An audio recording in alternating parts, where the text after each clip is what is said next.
سعودی عرب کی کامیاب خارجہ پالیسی، بائیڈن سعودی عرب جانے کے لیے تیار۔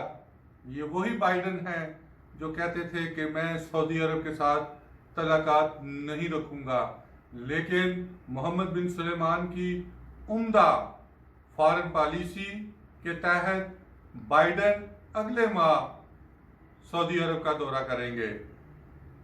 بائیڈن نے کیا کہا اپنی الیکشن کمپین میں؟ وہ ایک ماضی کا حصہ ہے، لیکن ماضی کو حال کے ساتھ جوڑنا ہی پڑتا ہے۔ دوسری طرف پاکستانی اسٹیبلشمنٹ کی بہت بڑی کامیابی کہ پاکستان فیٹ اف سے کی گرے لسٹ سے وائٹ لسٹ پہ آ گیا۔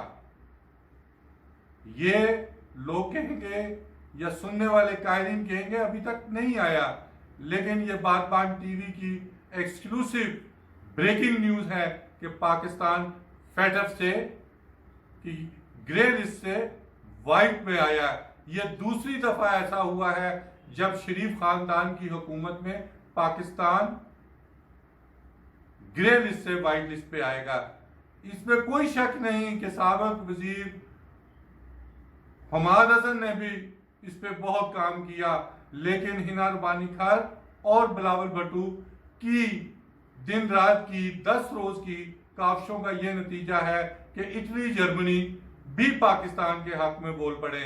دوسری طرف انڈین اسٹیبلشمنٹ کے 3 بڑے اخبارات نے یہ خوشخبری سنانے کی کوشش کی ہے کہ شاید پاکستان گرے لسٹ سے باہر آ جائے۔ گرے لسٹ سے باہر آنے سے پاکستان کے روپے میں مستحکم پاکستانی روپیہ مستحکم ہوگا، پاکستان کی ایکسپورٹ بڑھیں گی، امپورٹ میں کمی آئے گی۔ اس سے ظاہر ہوتا ہے کہ آنے والے دنوں میں شریف خاندان یا شریف حکومت اپنی 1 سالہ مدت پوری کرے گی۔